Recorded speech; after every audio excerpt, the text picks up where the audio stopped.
It's really easy to feel overwhelmed trying to keep up with everything going on these days. Yeah, definitely. So that's why we're here. We take one thing and really try to understand it. Yeah. And today we're looking at these hands-off protests, particularly around April 5th, 2025. You sent over a really interesting set of search terms. Right. I thought they were pretty fascinating. Yeah, and the biggest thing that stood out was how often hands-off appeared. Yeah, that was huge. Along with different dates and locations. And this suggests there may have been a series of events. Yeah. Maybe across different areas that people were trying to understand and follow. Absolutely. So we're going to cut through the noise and figure out what these searches tell us. Sounds good. So hands-off seems to be the big thing here, right? It's in almost every search. Yeah, exactly. What do you think we can learn just from that phrase being repeated so often? It's like, you know how when there's a big protest, there's usually a simple slogan, like Black Lives Matter or Make America Great Again. Yeah. Well, hands off seems to be it here. Oh, so it's like the unifying idea. Exactly. Yeah. And the interesting thing is that hands off can mean a lot of things. It's true.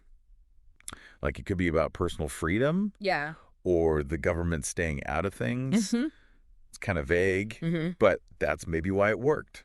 So a lot of different groups could all rally behind it. Exactly. Like they all wanted something. Yeah. But they wanted the government or whoever to keep their hands off. Right.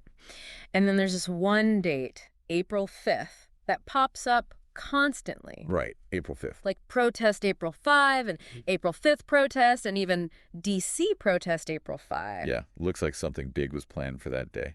What are some possible explanations for everyone focusing on that one date? Well, it could have been a big national day of protest. Okay. Like everyone decided that was the day to come together. Right. Or maybe there was a specific event planned in D.C. that everyone was going to go to. Or maybe it was the anniversary of something important. Oh, so maybe something happened on April 5th in the previous year and Right. they were commemorating it? Yeah, maybe. Got it. We don't know for sure from these searches. Speaking of D.C., it looks like that was a pretty important location. Oh, definitely. There are tons of searches for D.C. protest and hands-off D.C. Right. I mean, D.C. is the center of power in the U.S., so it makes sense that people would go there to protest. Yeah. But we also see searches for near me, Boston protest, Chicago protest. Oh, interesting. So it wasn't just D.C. Yeah, it looks And people were interested in protests closer to home, too. Right, and even a specific zip code, 50501. So that's hyperlocal. Yeah, very localized. Yeah. So we also see Trump protests and anti-Trump protests. Oh, yeah. That's interesting. So at least some of these hands-off protests had something to do with him. Definitely. Seems like at least some people were protesting against him, or maybe some of his policies. Right. But the searches don't really tell us exactly what they were upset about. And it just shows us that he was a factor in all of this. That's a really good point. It just shows us kind of the general sentiment and not the specifics. But then there's hands-off 2025 and hands-off rally, which seems to suggest this was bigger than just a few isolated events. Right. Hands off 2025 makes it sound like it was a whole movement. Yeah. And rally implies an organized gathering. Yeah. So maybe something was going on all year. Makes sense. Not just on April 5th. And then there's the term indivisible. Right. And that's actually a specific political group. Yeah.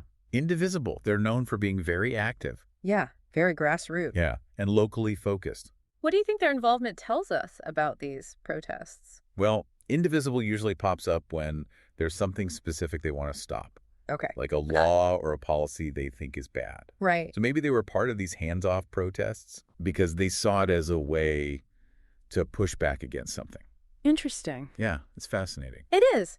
And you know, it's interesting that people were specifically searching what is hands-off protest and what is the hands-off protest about? Yeah, what do you make of that? Like maybe people saw the slogan but didn't really understand what it was about. That makes sense. Right. Like it makes sense. It's vague. Yeah. So they needed more information. Right. We also see protest signs and specifically anti-Trump protest signs, which gives us a little visual, right? Oh, yeah. Signs are so important at protests. Yeah. It's how they get their message across. Exactly. And anti-Trump protest signs just reinforces that political angle we talked about. Yeah, it shows how people were expressing those feelings in a visual way. Exactly. You know, making them really visible. Right. And lastly, we see the search term Axios. Right, Axios. Which suggests this news outlet was probably covering these protests. Yeah. Axios is a pretty big deal. So if they were writing about it, Yeah. then these protests must have been pretty significant. Right. They wouldn't write about just anything. Exactly. They have to choose what to cover. Yeah. And so to wrap all of this up, Yeah.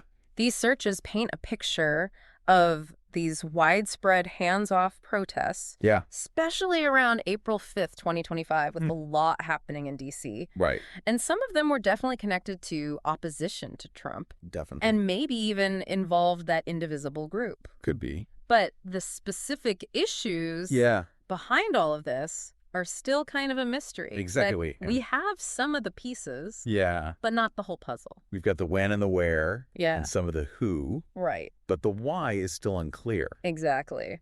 So that's the question we leave you with. Yeah. What could have caused so many different people in so many different places to rally around this hands-off message? It's a good question. What would you look into to try to figure out the real story? I'd want to look at what was happening politically back then. Oh, yeah, good point. What were the big debates? What laws were being proposed? Right. I bet that would give us some clues. Yeah, absolutely. Well, this was a really interesting deep dive. Yeah, definitely. I think we uncovered a lot. Yeah, me too.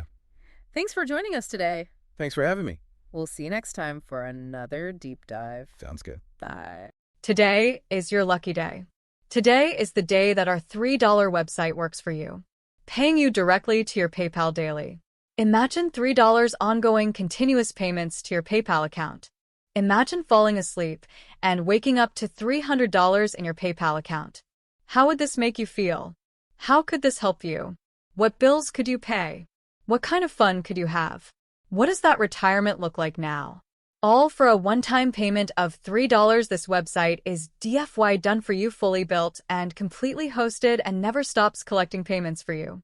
You have spent $3 on coffee on a regular, but that coffee won't help you create multiple streams of income. Click the link below.